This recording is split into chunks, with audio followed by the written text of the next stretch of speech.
Good morning. After a spiritual listening, I remember just yesterday I met somebody who belonged to one of the meditation group, and she's a foreigner from Australia, and she said, in India, leaders are also spiritual leaders. So, Arunji, I was listening to a spiritual leader today. Spirituality in business. I like it. Arun Nanda, if you mix, one of the career options I have is that Arun and Nanda, if you mix it becomes Arun Nanda. And for me, before that. And if anybody is willing to volunteer, I will just become a spiritual leader. Well, Niranjan, Alan, Arunji, Michael, Sachin, friends. Will be one of the largest or the largest economy as it appeared in Economic Times once by 2050 with $85 trillion economy, succeeded by China with 79 trillion. I don't know how far this assessment or prediction is true. However, looking at the urban growth, we are surely going to be about 100 crore in urban areas by 2050. Mumbai is going to be 5 crore population. We have to build one Shanghai or two Mumbai every year to cope up with urbanization demand. Sachin just mentioned what's the gap in professional in this industry. 4.4 million professionals required today. That's the gap.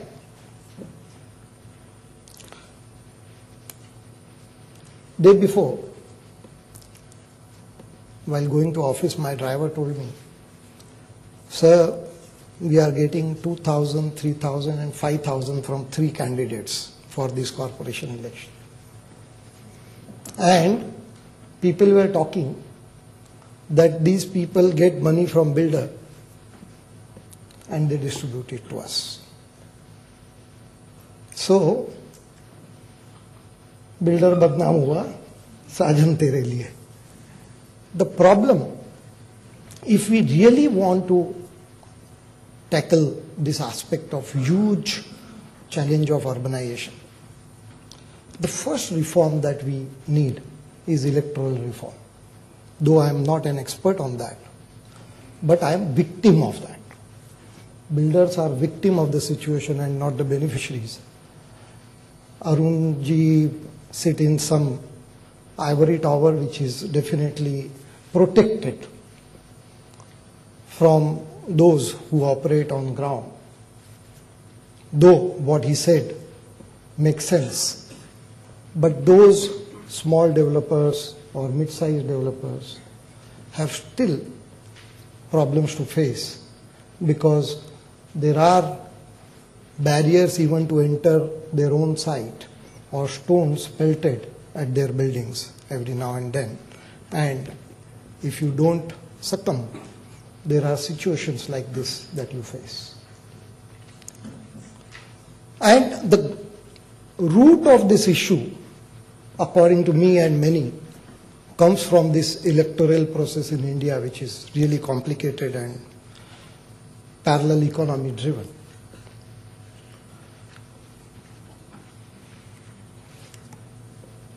The construction sector contributes to 17% of GDP, second largest employer. However, the treatment or the notice that government takes of this sector is vulnerable. We are vulnerable in terms of our representations. Prime Minister calls for industry consultation. Real estate and construction sector is not part of it.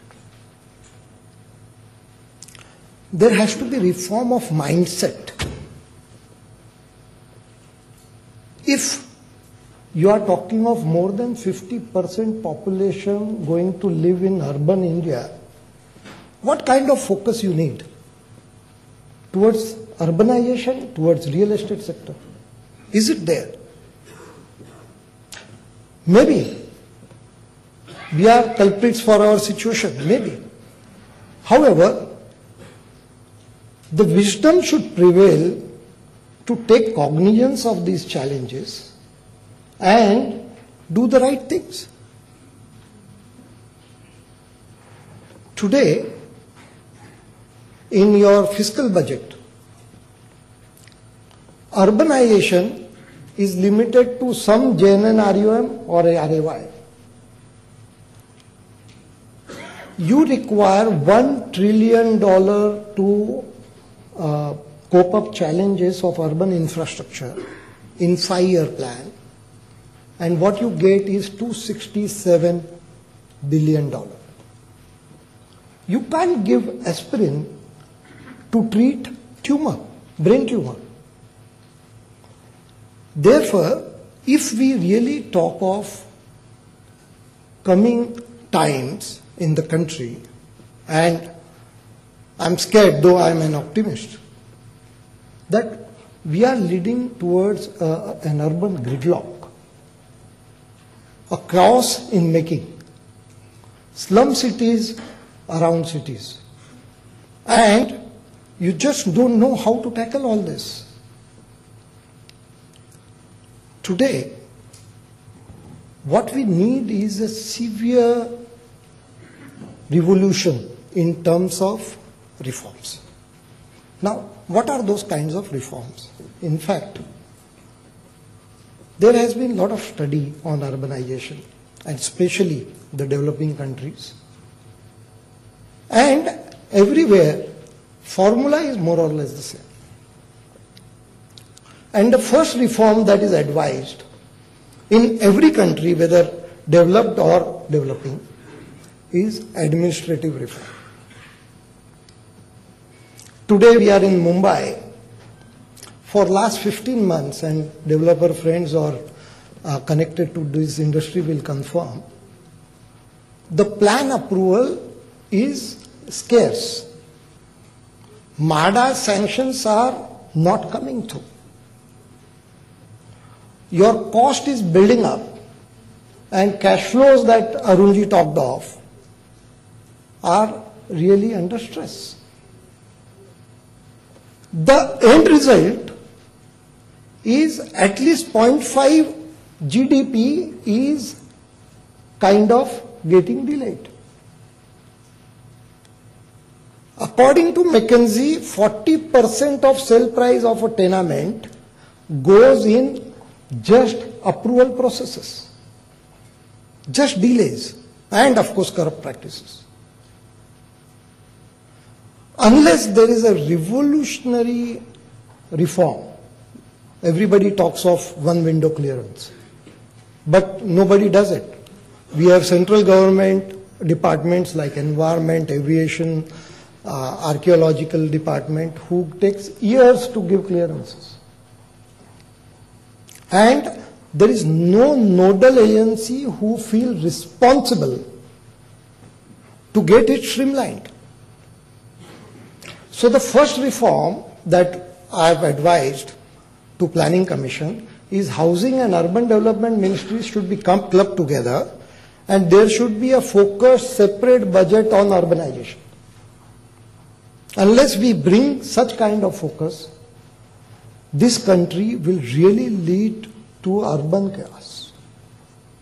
65% of population is young, aspiring for better life, migrating from rural to urban areas. And for lack of jobs, for lack of shelter, they are potential threat to law and order. How do you handle this? Is there a focus? Therefore, as I said, aspirin won't work for brain tumor.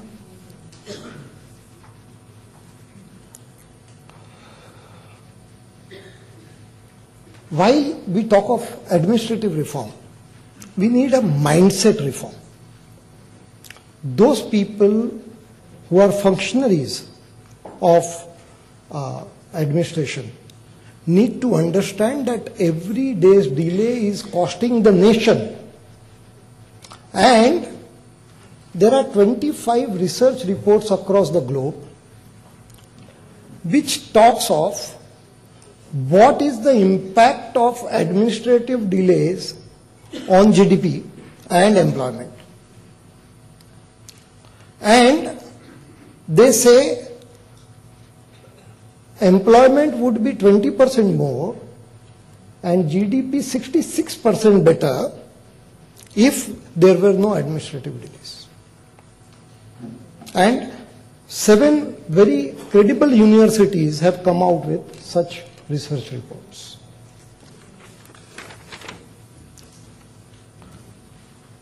So while we do electoral reform, another reform, because whatever Arunji told, transparency, because I have launched Mission Transparency and it's very dear to me in CREDAI,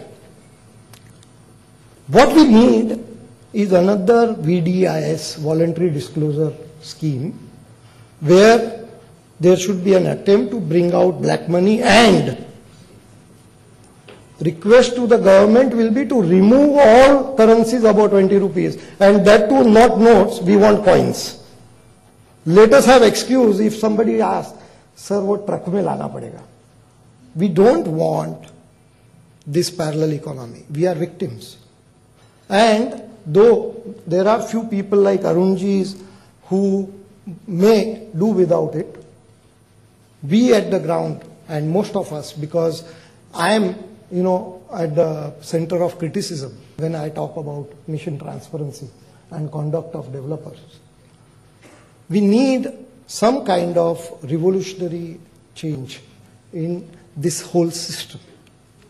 Now, having said this, and I am very happy to tell you that there is a report submitted to group of ministers that a VDIS is really necessary this time.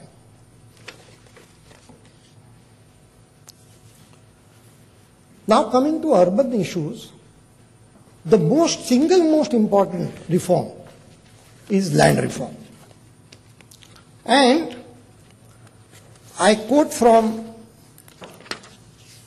some research reports of developing countries done by highly reputed universities.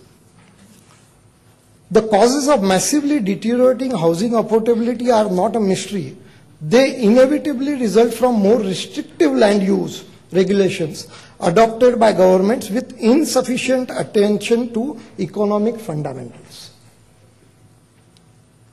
Today, we are gripped with FAR of 1, 1.3, 1.33, 1.6. The physical infrastructure becomes unviable. We are killing the green cover. And if we have to accommodate 5 crore people in Mumbai, how much green land we are going to destroy? And how are we going to really address issues of physical infrastructure? Currently 40% of our sewage is untreated. What are we really looking at? Therefore, the land reform should say use of FAR 4 mandatory, underuse will be penalized and taxed. And that should be minimum if you really need to tackle this. And this is not a developer speaking, it's a student of urbanization speaking, and globally, the global science talks of vertical high density development. What are we doing here? So we need a revolutionary change in our fundamental regulations. Then we need to come to administrative reforms I talked about, but a little bit more in detail. That current period of 3 years, we all know what environment, and unfortunately I had prepared few things for the ministers who were going to be here, but now you all are the ambassadors. That 1.5 year each for aviation and environmental. In Mumbai today, the aviation department do not give the mean sea level, the elevation to mean sea level. For last 15 months, we are just waiting for some kind of clarity on that. Hundreds of appeals lying with the department on height. Can't we incorporate elevation in our development plans? One building is not emitting sulfate and another building phosphate, where you need each project to be cleared by environment department. Why can't we have standard checklist which will deal with environmental issues? And that person sitting as building inspector can check all the aspects of whether it is environment, aviation, archaeological, because they can all come on the development plan. And instead of 3 years, you give permission in 3 weeks, my sale price come down minimum by 25%. We talk of affordability. How do we tackle affordability without any revenue loss to government? This is the manner. 30 to 36% of our sale price goes in taxation, which includes stamp duty, VAT, service tax, excise, your PMC charges, development charges, etc., and income tax. If we really talk of